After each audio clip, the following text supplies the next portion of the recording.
Robert Barron, he made a video.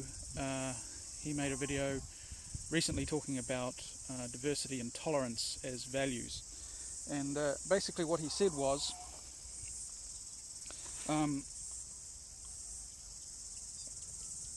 we Christians would say that the fundamental value is not freedom or equality or inclusivity or diversity or equality, but love.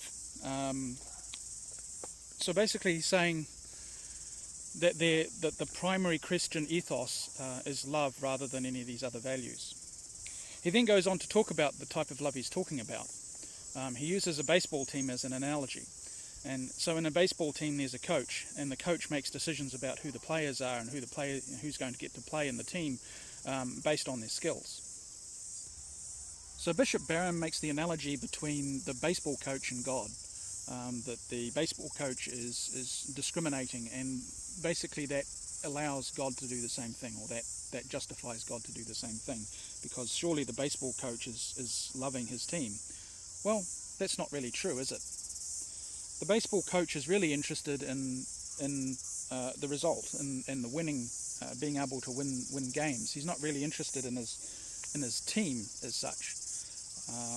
He may act well towards them and help them out, but at the end of the day, he's going to select the people who are the best for the team rather than who he thinks, who he likes the best. And in fact, if a coach did select people who he thought was the best,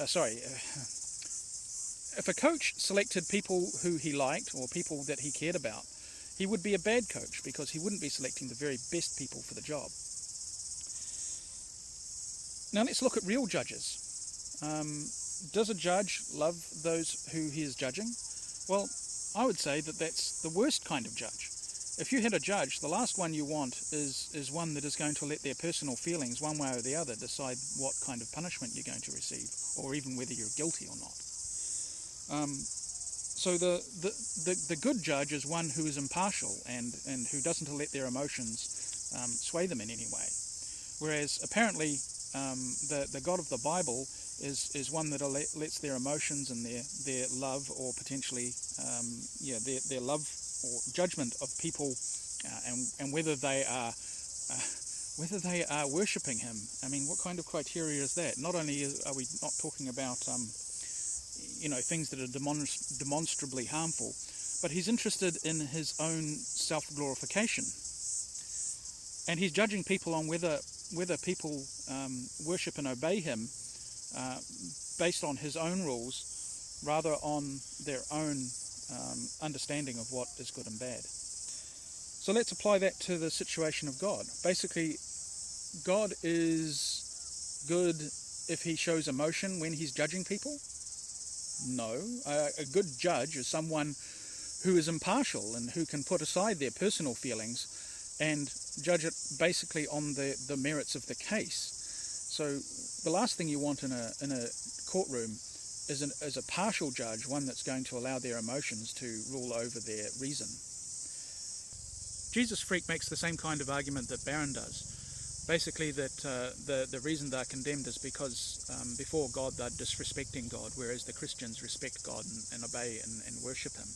Well, that's not really a very good... it's the same argument. It's basically the people who are sinners, or the people who have done wrong, well, the ones that suck up to God, the ones that are respectful of God, those are the ones that are going to be treated well and go to heaven.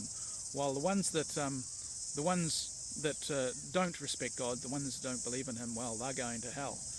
Even though the Christian who is a rapist and a murderer, he's going to be forgiven because he's sucking up to God, while the atheist who has done minor transgressions, well, he's going to go to hell because he hasn't worshipped God. Well, that's not really a great moral system, is it? That's not really taking responsibility if you think that you can get into heaven basically through a loophole of just sucking up to the judge, right?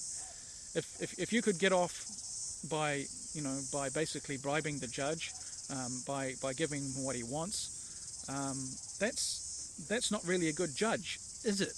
No.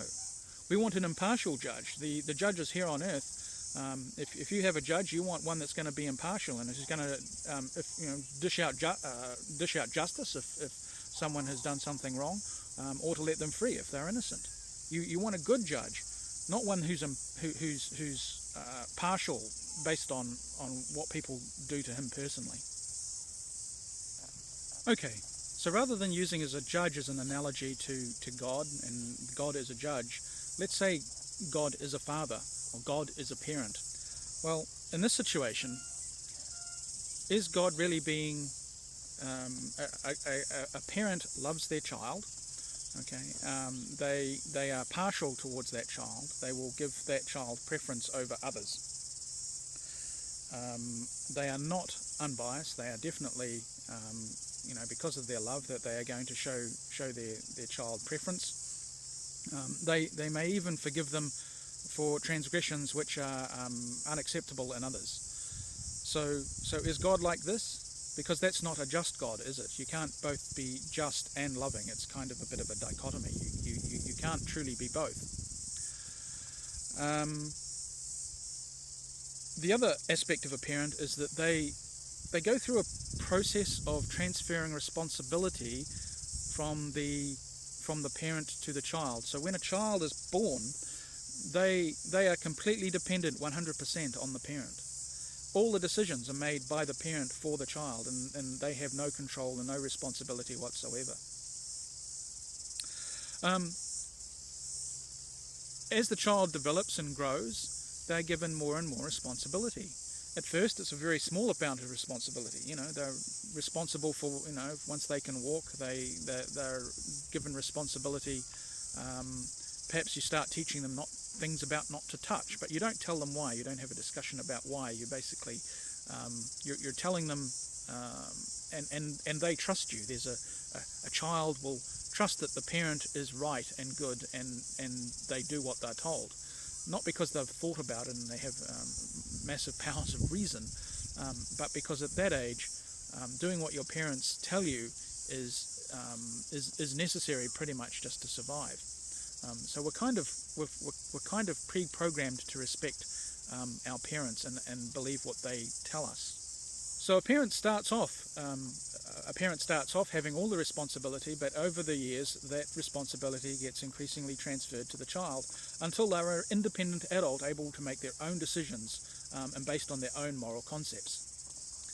So it starts off with the parent having a moral concept, and they teach their children what their moral is. But the child has the ability to use reason and their own intellect to be able to determine what their own morality is. And that's not just influenced by the parents, but also by all of the other society around them.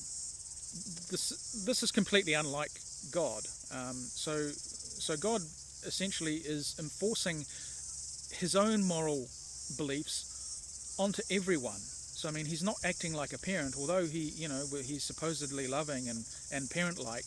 He's not transferring that responsibility to humans. He's not saying, "Hey, humans, I'm giving you the responsibility to look after your own moral concepts and develop your own intellectual concepts."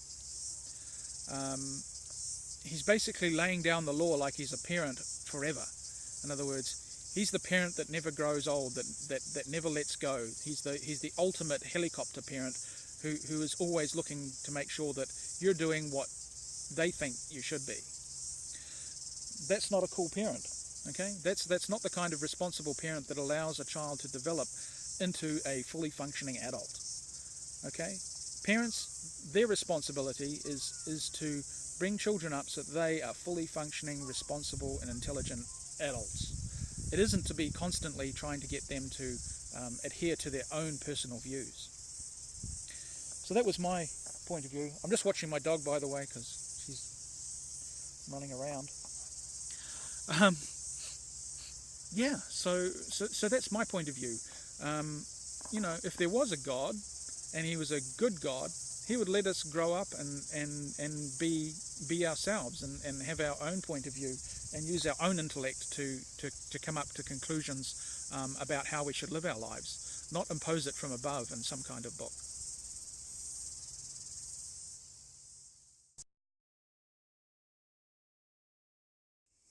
Hello, Bella. This is Bella. I love my dog. She's a beautiful dog. I don't judge her, even though she's really bad.